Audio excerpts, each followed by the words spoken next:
ایران میں تو وہ کہتے ہیں ہم ایٹم بم نہیں بناتے.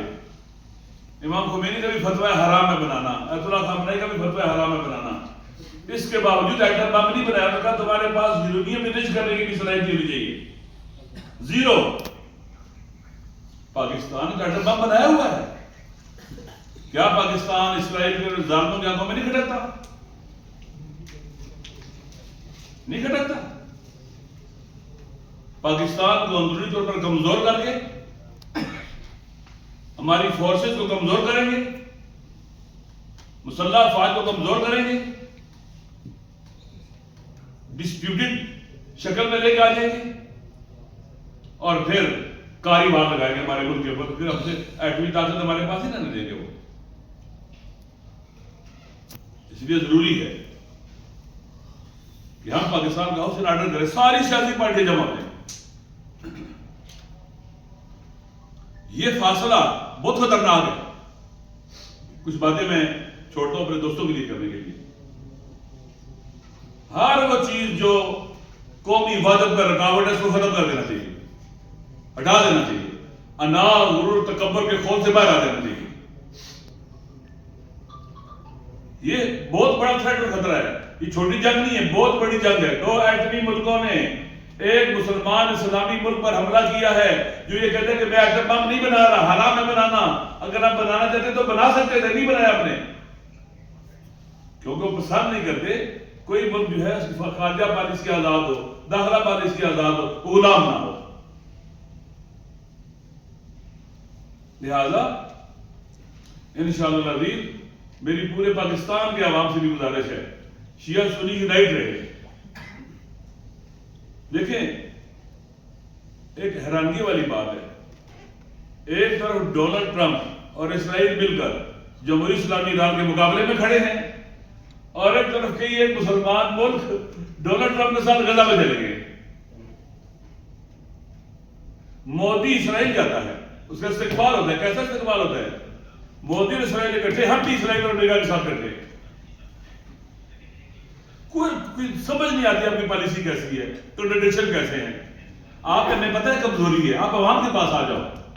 پاکستان کے عوام انتہائی کریم لوگ ہیں, بڑے آدمی ہیں پاکستان کے عوام, بڑا دل ہے ان کا. عوام کے پاس آ جاؤ, ادھر سے اپنی بجلی میں سے جو طاقت ہو. نہیں تو تباہی بربادی ہے, تباہی بربادی سے کوئی نہیں بچا سکتا.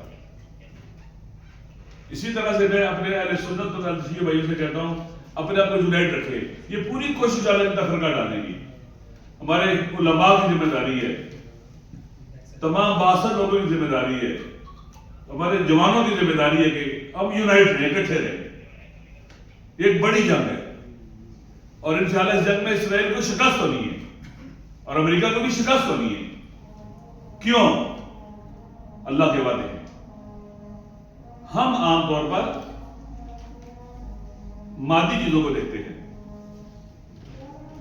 وہ علامہ اقبال کا ایک شعر ہے, میں دل کو دیکھ رہا تھا, ابلیس تو ہے یورپ کی مشینوں کا سہارا, اور اللہ کا کس پر بھروسہ ہے؟ خدا کا بھروسہ مومن کے اوپر ہے.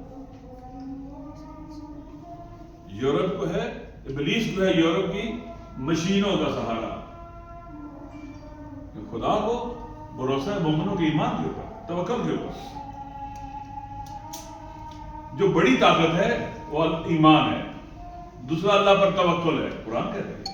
تیسرا رزسٹنس اور مقاومت پر بھی ایمان ہے. چوتھا جذبہ شہادت ہے.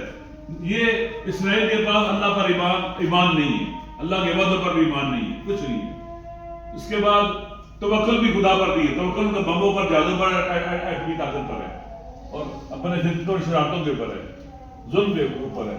تیسرا وہ رزسٹنس, ان کا وہ ایمان نہیں ہے کہ ہر حال میں خون کے آخری قطرے تک رزسٹ کرنا ہے. چوتھا جذبہ شہادت, یہ طاقت ہے. خدا نے قرآن مجید میں اس کو کہا ہے, وَمَن يَتَوَكَّلْ عَلَى اللَّهِ فَهُوَ حَسْبُهُ. جو اللہ پر توکل کرتا ہے, اپنے آپ کو اللہ کے حوالے کر دیتا ہے, اللہ اس کے لیے کافی ہے. خدا پر بھروسہ کافی ہے, کسی کی ضرورت نہیں ہے. وہی صبر اور مقاومت, خدا خود کہتا ہے قرآن مجید میں, وَإِن يَكُن مِّنكُمْ 20 صَابِرُونَ يَغْلِبُوا مِئَتَيْنِ. اگر تم 20 صابر ہو 200 پر غالب آ جاؤ گے. سب طاقت ہے. لہذا انشاءاللہ اس کو شکست ہونی ہے. ہم نے یونائٹ رہنا ہے. جمہوری اسلامی ایران کے ساتھ جو ہمارا ہمسایہ برادر اسلامی ملک ہے اظہار یکجہتی کر رہے ہیں مختلف شکلوں میں, سوشل میڈیا کے ذریعے, لکھنے کے ذریعے, گفتگو کے ذریعے, ایک دوسرے سے رابطوں کے ذریعے, مظاہروں کے ذریعے, احتجاجات کے ذریعے, مساجد کے اندر ائمہ جماعت جمعے کے خطبوں کے ذریعے. بالآخر یہ ایک بہت بڑی جنگ ہے, ایک تاریخی مرحلہ ہے ہماری زندگی میں, بہت حساس مرحلہ ہے. ہمیں اس سے اللہ تعلق نہیں رہنا. انشاءاللہ بعد والے دنوں میں آپ سے بات چیت کرتے رہیں گے. ابھی باقی دوستوں نے بھی باتیں